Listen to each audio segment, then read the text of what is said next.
اول حاجه هنبدا نرسم الكلام ده كله. انا هعتبر المساله ان الواحد اللي هيحل المساله دوت هو متوتر من الامتحان، مش عارف كل الحاجات اللي في يعني مش هيقرا المساله كويس عشان نعرف اي حاجه ممكن تقف قدامنا نعرف نحلها. طيب تمام. اول حاجه خالص قال لي a cubic room of side length equal to 8 متر. فاحنا هنبدا نرسم بالشكل بتاعنا.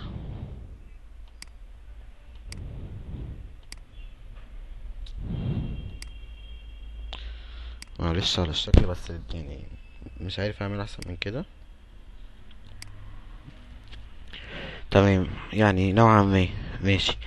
بعد كده قام جاي قايل لي اوف لينس ايكوال تو 8 متر. طيب اللينس اللي 8 متر دوت هنكتبه هنا ولا هنكتبه هنا ولا هنكتبه هنا؟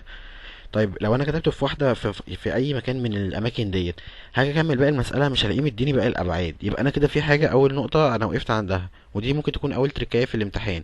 اللي انت عندك هنا اكيوبيك روم معناها هي اوضه مكعبه. اوضه مكعبه معناها ان كل الاضلاع بتوعها مربع، يعني الطول بيساوي العرض ايا كان بقى الوجه. فانت هتلاقي ان الحاجات كلها هتساوي 8. يبقى ادي اول نقطة في المسألة، ان احنا عندنا الطول بيساوي العرض بيساوي الارتفاع بيساوي 8. تمام. قال لنا اللي انا عندي فور لايت سورس fitted in the ceiling at the distance 1 meter from corners. يعني ادي واحد، ادي اتنين، ادي تلاتة، ادي اربعة.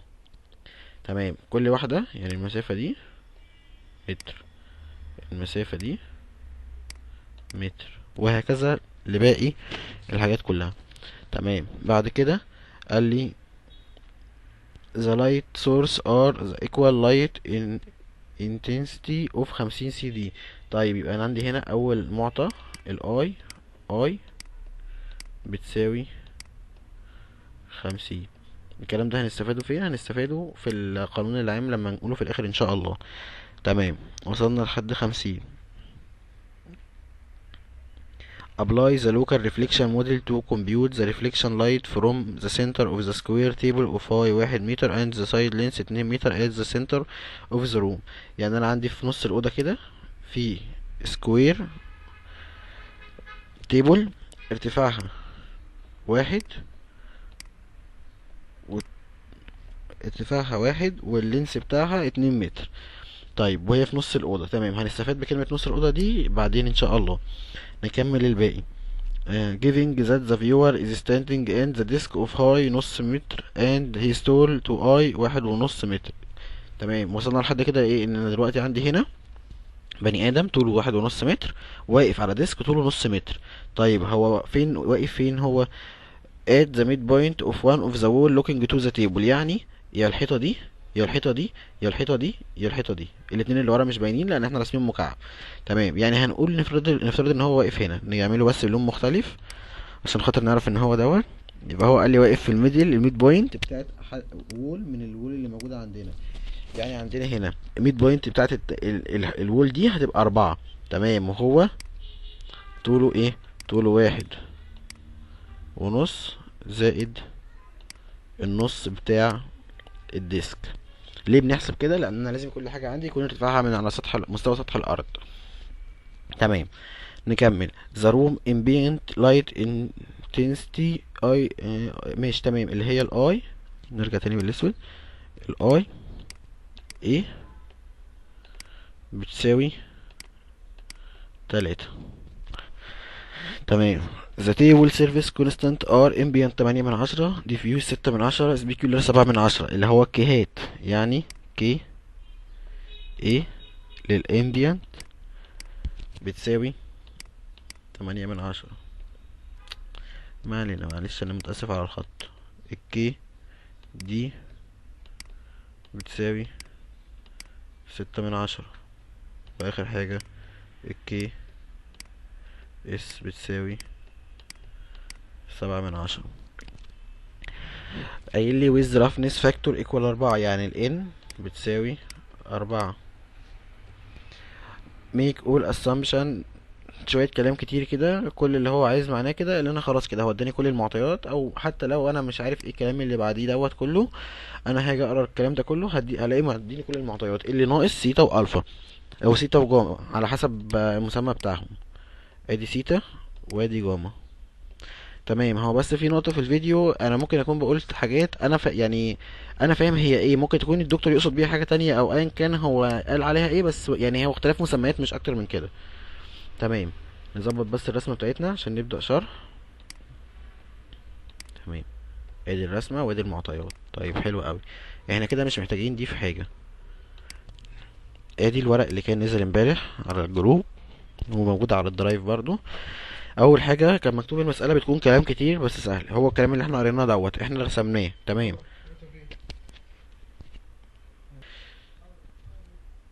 تمام نكمل. بيكون مديني كل المعطيات وانا هبدأ. انا هبدأ من المعطيات دي كلها اجيب السيتا والجاما. طيب جميل. اول حاجة هنكون كاتبينها ان السيتا دي بتخص الضوء والمكان. يعني ايه الضوء والمكان؟ يعني ادي اللايت سورس بتاعي وادي المكان اللي انا عايزه اللي انا عايز اجيب عليه كمية الضوء كلها. طيب هنبدأ نعمل ايه؟ هنكتب اول حاجة الاكس بتاعتي. اسف. ال- الاكس بتاعتي بتساوي تان ماينس 1. حلو. اللي مكتوب في الورق مكتوب مسافة على الوتر. تمام. يعني ايه مسافة على الوتر؟ المسافة هي المسافة بين الضوء والمكان في رسمة ال 3D. يعني ايه؟ يعني انا عندي دلوقتي احنا قلنا ان الأوضة دي بتاعتنا كيوب. يعني ايه كيوب؟ يعني الطول زائد العرض، الطول هو العرض هو الارتفاع اللي هو التمانية. طيب حلو قوي. تمام. هو جه اداني هنا ان الضوء دوت بيفرق عن السطح، عن السطح حاجة؟ لا. تمام. يبقى انا كده هعوض. يبقى هو كده ارتفاعه مفيش ليه ارتفاع عن السطح. طيب جميل قوي. الترابيزة ارتفاعها قد ايه؟ ارتفاعها متر. طيب تمام. يعني التمانية متر دول ناقص المتر بتوع الترابيزة هيديني المسافة اللي ما بين اللايت سورس والترابيزة اللي هي هتكون 7. تمام. بعد كده عايزين نجيب المقام. المقام هنا كان مكتوب اللي هو ايه؟ ان هو الوتر. الوتر ده اللي هو ايه؟ الوتر في المسقط الرأسي. يعني ايه الكلام ده؟ هنقوله دلوقتي. هنرسم رسمة 2D.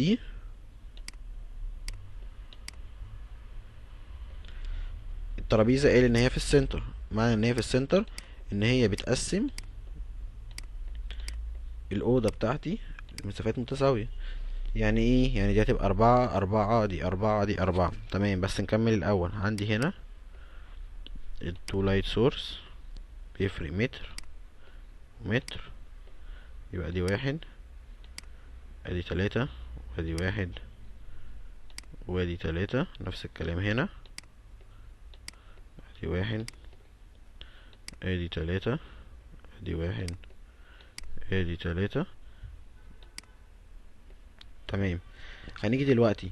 خلاص يبقى احنا كده قلنا الكلام ده كله. قلنا هنا المقام اللي هو المسافة بين المصدر والسطح اللي هو لايت سورس والسطح بتاعي بيكون في المسقط الرأسي 2D. طيب برسم خط بيوصل بين مصدر الضوء والمكان. ماشي. والرسمة هتلاقوها موجودة في تاني صفحة اهي. انا هاجي دلوقتي ادي لو ادي مصدر الضوء وادي المكان، رسمت خط اهو. هو ده الوتر اللي انا عايز اجيبه. طيب جميل قوي. ماشي. دلوقتي عايز اعمل ايه؟ عايز اوجد الخط دوت في مثلث عشان خاطر اعرف اجيب طول الضلع ده اللي هو الوتر. فانا برسم خط وهمي. كل فايدته ان هو بيخلي لي الشكل ده كده مثلث. يبقى انا عندي مثلث كده اهو اهو اهو. طيب الجزء دوت قد ايه؟ 3. اللي هو هيكون الجزء دوت بس باختلاف الارقام لان دي مسألة ودي مسألة تانية. فيبقى الجزء دوت 3. تمام. والجزء دوت 3 برضو لان الحتة دي هي الحتة دي. يبقى انا عندي دي 3 وعندي دي 3. طيب في قانون كنا واخدينه زمان بيقول ان الوتر بيساوي جذر مربع طول الضلعين. يعني ايه؟ يعني ان طول الضلع دوت كان 3، يبقى مربع طول الضلع دوت زائد مربع طول الضلع التاني اللي هو برضو 3، جذرهم يديني الوتر. يبقى انا كده جبت الوتر اللي انا عايزه. والبسط جبنا المسافة في 3D. تمام. يبقى انا كده جبت الاكس. طيب حلو قوي. الرسمة دي كده مش هنحتاجها في حاجة تاني، فاحنا نمسحها دلوقتي وهنبقى نرسم واحدة جديدة للجاما. تمام. نكمل. دلوقتي عندنا جبت الاكس. انا لسه ما جبتش السيتا، فانا كده بالنسبة لي لسه في مشكلة. السيتا تتجاب ازاي؟ السيتا بتساوي الكلام ده كله هنعمله على الآلة هيطلع زاوية 90 ناقص الاكس هيدينا الزاوية بتاعتنا. والزاوية ديت هتطلع 3 و1. طيب تمام كده احنا جبنا السيتا لحد دلوقتي، حلو قوي. في حاجة، لو حد معاه امتحانات حل امتحاني السنة اللي فاتت للكلام دوت، هيلاقي ان الحل موجود هنا، هو بالسبعة دي تحت والجذر ده فوق. طب ده انا ما اعتقدش ان الكلام ده صح. ليه؟ لان في محاضرة وليد والمحاضرة اللي الدكتور قالها وآلاء لما شرحت الكلام ده كله، كان بيقول ان احنا فوق بنحط المسافة وتحت بنحط الوتر. فانا الصراحة مش عارف ليه بيعمل كده، بس انا شايف ان دي كده هتكون صح. فلو اي حد عنده اي اثبات او اي حاجه لان في حاجه غير كده صح، يعني يا ريت يقولها عشان يساعد الناس. فاحنا كده جبنا السيتا، تمام. كده خلاص خلصنا. عايزين نجيب بقى الجاما. نفس الكلام، اكس في الاول ايكوال تان ماينس 1، وهنا مسافه اهي على الوتر. مسافة هي ايه؟ مسافة بين الشخص والمكان. هتلاقي مكتوب جنب كل السيتا او الجاما هي بتخص ايه. هنا بتخص الشخص والمكان، يبقى انا ماليش اي دعوة باللايت سورس خالص. يعني هنا بتخص الشخص والمكان. الشخص هو كان واقف فين؟ كان واقف في الميد بوينت بتاعت اي وول موجودة، وكان طوله 1.5، وواقف على ديسك نص متر. طيب يعني طوله من على مستوى سطح الارض كام؟ 2 متر. حلو. والترابيزة طولها كام؟ متر. يعني انا هاجي هنا البسط هيبقى 1، تمام. لان هو طوله بالديسك اللي واقف عليه 2 متر والترابيزه متر، يبقى 2 ناقص 1 بيساوي 1. تمام. نيجي نجيب المقام، وزي ما عرفنا ان المقام لازم يتجاب من المسقط الرأسي، او ايا كان بقى المسمى اللي انتوا هتسموه. بس يعني انا شايف، يعني انا عن نفسي شايف ان الحاجات دي هي اسهل حاجه بالنسبه لي. فايا كان المسمى اللي انتوا بتسموه هو كله صح. اهم حاجه بس ان الخطوات كلها تكون واحده ايا كانت المسميات. هاجي هنا، هاجي اقول هنا ادي ان ادي الترابيزه في السنتر، يبقى قسمت 4 4 4 وهكذا للباقي كله. طيب انا عايز اجي دلوقتي ارسم البيرسون بتاعي. هو كان واقف في نص وول من الوول اللي عندي، ادي وول وادي التانية. فانا هحطه في النص هنا ماشي، احطه في النص هنا ماشي، ايا كان المكان اللي انتوا عايزين تحطوه فيه ماشي. ادي هنا وقفنا هنا. طيب انا عايز دلوقتي ايه؟ الوتر في مسقط الرأسي. لما نيجي ننزل كده للمقام، انا برسم مسقط رأسي واجيب الوتر اللي هو المسافة بين الشخص وبين المكان. ادي الشخص وادي المكان. طيب حلو قوي. انا لما اجي ارسم مسافة ما بينهم اهم. طيب انا دلوقتي محتاج ارسم خط وهمي علشان خاطر اجيب مثلث؟ لا، محتاج اعمل اي حاجه؟ مش هحتاج اعمل اي حاجه. ليه؟ لان انا اصلا طول الضلع ده عندي اساسا، لان هو دلوقتي ده 4، فهيبقى ده اكيد 4. يبقى انا كده هعمل 1/4 بس كده. ليه؟ لان انا عندي هنا مش محتاج. هو المره اللي فاتت كان بيبقى واقف في الكورنر، فالكورنر دوت ما بيبقاش موجود عندي. امال دلوقتي دوت طول ضلع عندي عادي كانه بالظبط زي ده. تمام. فاحنا كده الرسمه دي كده خلاص خلصناها، بقى 1/4. طيب جميل. بعد كده هنقوله ان الجاما بتساوي 90 ناقص الاكس دي، الناتج اللي هو هيبقى شيفت تان 1/4 ناقص السيتا. والسيتا دي اللي هي ايه؟ اللي هي هنعوض بيها ب31. الكلام ده كله في الاخر هيطلع كام؟ هيطلع 45. ده كده بيساوي 45. وده طلع نفس الحل اللي كان موجود لامتحان السنة اللي فاتت. تمام كده جبنا كل الكلام ده كله، حلو قوي. هنيجي لأهم نقطة، وهي أساسا الأساس اللي احنا عايزين نعمله في المسألة دي كلها على بعضها. هي ايه؟ هي القانون اللي احنا عايزين نعوض فيه. طيب نبدأ نكتب القانون بتاعنا. الاي او ال بتساوي كي ايه في اي ايه بلس اي في كي دي. في حاجة من الاتنين بقى هنا، نيجي نشرحها الاول على الورق بعد كده نكتبها. انا دلوقتي عندي ايه؟ انا دلوقتي كان المساله كان عندي 4 لايت سورس، فانا لازم يبقى عندي 4 سيتا وعندي 4 جاما. طيب المساله اللي احنا كنا خدناها في المحاضره كانت عباره عن ايه؟ كانت عباره عن 2 لايت سورس. طب انا دلوقتي هنا خلينا في المساله دي. انا دلوقتي هنا كان عندي 4 لايت سورس. طب انا ما جبتش غير سيتا واحده بس. ليه ما جبتش غير سيتا واحده بس؟ ليه؟ لان المسافه ما بين اللايت سورس كل واحده منهم نفس المسافه. يعني اللايت سورس الاولى، لو نطلع هنا كده، اللايت سورس الاولى كانت بتبعد متر ومتر، هنا متر ومتر، هنا متر ومتر، هنا متر ومتر. فانا لو جبت ديت هاجي اجيب دي هلاقيها نفس هي، لو جبت دي هلاقيها نفس هي، لو جبت دي هلاقيها نفس هي. واحنا بنشرح الجزء بتاع السيتا الرسمه بتاعتها لو حاولت تجيب اي واحده تانية هتلاقيها هي تطلع نفس المسافه. عشان كده احنا بنجيبها مره واحده بس لو هو الابعاد بتاعه كل اللايت سورس زي بعض. هتلاقي مكتوب هنا كده لو السيتا كلها بنفس القيمه بس. القانون دوت اللي احنا هنقوله دلوقتي بيستعمل لو السيتا بنفس القيمه بس. لو غير كده يبقى انت هتجيب سيتا 1 وسيتا 2 وسيتا 3 وسيتا 4. تمام كده.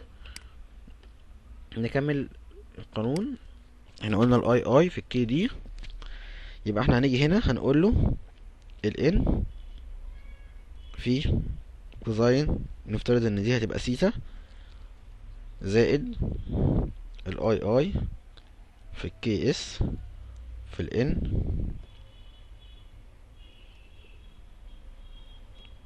كوزاين الفا ان كوزاين الفا اس ان. تمام. نيجي نرجع للقانون تاني ونقول حاجة مهمة جدا، ان احنا عندنا هنا ال n دي غير ال n دي. ال n دي اللي هي الرفنس اللي مديها لنا، ال n دي هي عدد المصادر بتاعة الضوء زي ما هتلاقوه مكتوب في الصفحة رقم 3 هنا. ال ka ده معطى. لو جينا بقى طلعنا هنا، لو خدنا الاول الكلام ده كده،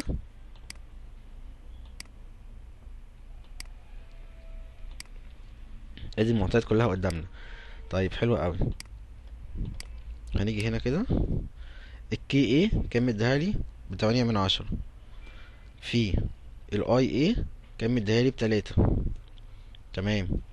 زائد الاي اي كان مديها لي ب50 في الكي دي كان مديها لي ب6/10. تمام.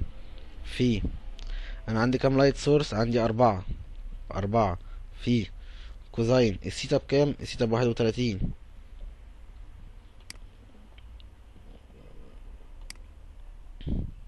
تمام. عشان نخلي كل حاجة فوق الحاجة بتاعتها عشان تبقى واضحة بالنسبة لكم لو محدش عايز يكتب. تمام كده.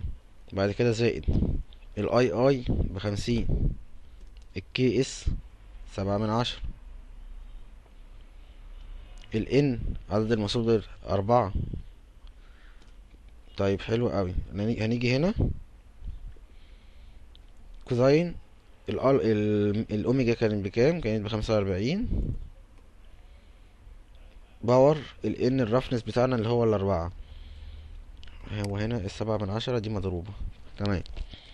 يبقى احنا عندنا هنا ادي الجزء دوت بتاع الامبير بيكون مديني هو الاي اي 3 في المسألة، وهنا الكونستانت بتاعي موجود برضو في المسألة بيبقى معطى. تمام.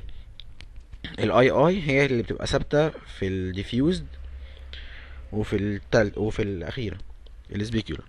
تمام. يبقى أنا عندي هنا ال50، هنا الكونستانت بتاعي ال4 هنا هتكون عدد المصادر، بعد كده كوزاين 31 الثيتا، زائد ال50 بتاعتي اللي هي الاي اي، الكي اس اللي هي 7/10 بيكون مديهاني، ال4 عدد المصادر، كوزاين 45 اللي هي الأوميجا، باور 4 اللي هو الرفنس. تمام. الكلام ده كله هيطلع كام في الآخر؟ هيطلع 140. هيطلع 140. تمام. لو مش عايزين نعملها كده وعايزين نعملها بطريقه يعني بالشكل التاني بتاعها، لو الدكتور كان عايز كده، انا ما اعرفش الصراحه الدكتور كان قايل ايه، ممكن بقى اللي هو كوزين 31 زي الشكل ده كده بالظبط. هيبقى الكي اي ثابته، الكي الاي اي موجوده، ده موجود كله موجود، بس هتيجي عند كوزين هتبقى كوزين 31 زائد كوزين 31 زائد كوزين 31 زائد كوزين 31. وهتيجي كده عند كوزين هيبقى كوزين 45 اس ان اس 4 وزائد كوزين 45 زائد اس 4 وهكذا 4 مرات على حسب اللايت سورس. تمام كده. اعتقد ان شاء الله هتكون المسألة كلها خلصت.